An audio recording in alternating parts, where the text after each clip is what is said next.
Good day mga ka-sports natin dyan. Beautiful Michelle Gumabaw, isa sa mga pinakamagaling nating volleyball player. Bagamat marami rin mga magagaling na volleyballista sa ating bansa, hindi natin maikakaila na si Michelle Gumabaw isa sa mga mahirap i-block. Dahil nga sobrang lakas nito pumalo at bibihira nga lang siya mag-drop ball. Kitang-kita natin na talagang hataw na hataw to pumalo at napakatulis at talagang sobrang lakas. Halos mawasak nga ang bola kapag ito ay pumalo. Pero alam nyo ba, para kay Michelle Gumabaw, hindi siya ang volleyballista na mahirap i-block. Yes mga ka-sports, dahil alam natin na si Michelle Gumabaw ay noong kapanahunan niya ay middle blocker siya at pagpasok niya sa pro ay naging opposite hitter siya at minsan nga nagiging outside spiker pa siya. Pero alam niyo ba, kilalang kilala ni Michelle Gumabaw kung sino-sino ang mga volleyball player na mahirap i-block at nahihirapan raw siya kapag ito ang kanyang nakakaharap. Sino-sino kaya ito? Actually, maraming mga magagaling na spiker tayo sa ating bansa, pero 5 lang ang napili ni Michelle Gumabaw na nakita niyang nahihirapan talaga siya i-block. May mga rason si Michelle Gumabaw kung bakit niya nasabi ang 5 volleyball player na ito ay mahirap ngang i-block. Tara, samahan niyo ko at alamin natin kung sino ba ang top 5 na mahirap i-block ayon kay Michelle Gumabaw. Pero bago ang lahat, subscribe ka muna. Click ang ating notification bell para lagi kang updated sa lahat ng issue sa volleyball. Susunod na. I'm a fool for your love.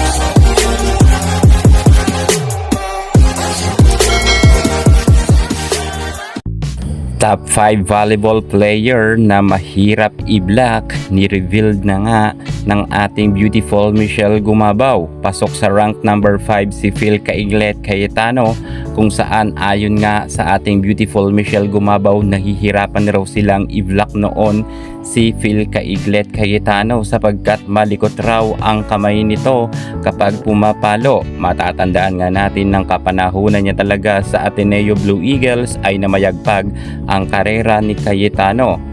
At pagdating naman sa pro ay naging ka-teammates nga ito ng ating beautiful Michelle Gumabaw. Pasok naman sa rank number 4 ang ating Bernadette Fons.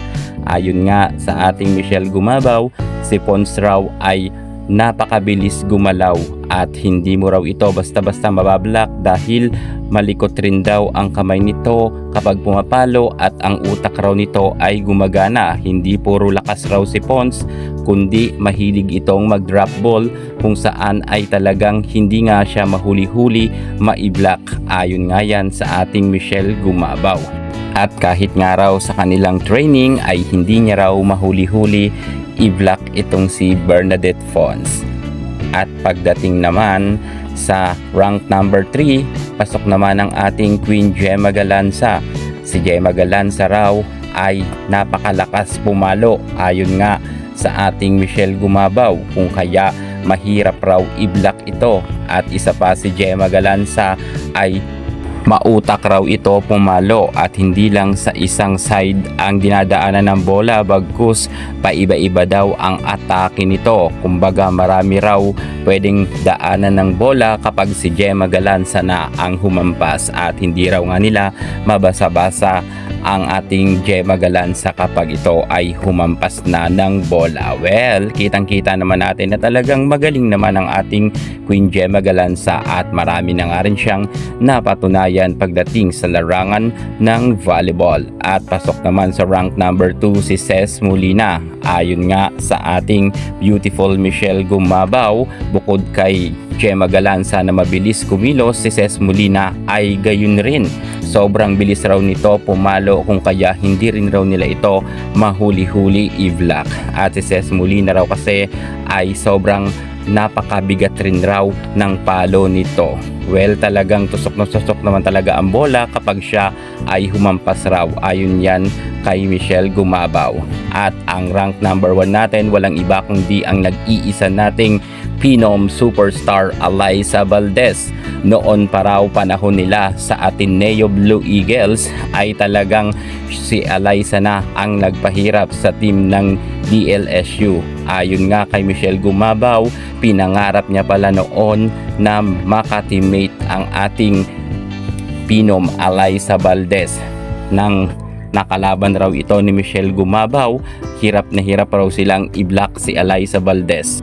Well, hindi na rin naman tayo magtataka na pangarapin ni Michelle Gumabaw na makasama ang ating nag-iisang napaka-humble na volleyball player na si Alyssa Valdez, kasi kahit ng kapanahunan niya sa Ateneo, sobrang lakas ni Alyssa, sobrang bilis at napakalakas talaga niya pumalo, pero hindi nangibabaw sa kanya ang mga pagsaswag. Bagkos naging humble nga si Alyssa, kung kaya minahal talaga siya ng karamihan ng mga manonood. At simula nang si Alyssa Valdez maglaro sa Ateneo ay napasikat niya ito, at nadala nga ni Alyssa ang kasikatan pagdating sa pro. Ngayon ay talagang magkatandem na sila ng ating beautiful Michelle Gumabaw. Ang pangarap nga ni Gumabaw na makasama ang nag-iisa nating superstar na si Alyssa Valdez ay natupad na. So yan na nga mga ka-sports natin dyan. Ito naman ay para lamang kay Michelle Gumabaw, kasi si Michelle Gumabaw naman ang isa sa mga naglalaro sa loob ng court na magaling rin pumalo at magaling rin mag-block. Pero ayon nga kay Michelle Gumabaw ay hindi nga raw siya ang mas mabilis pumalo at mas mabigat, kundi ang 5 volleyball player na nabanggit natin, sila talaga ang mahirap raw i-block. Kayo, para sa inyo, sino naman sa inyo na spikers ang mabilis kumilos at mahirap i-block? Comment nyo naman yun sa baba. Yan muna ang pinaka-latest natin sa mundo ng volleyball. At para hindi ka mahuli sa lahat ng issue pagdating sa larangan sa volleyball, subscribe na. Thank you so much. God bless.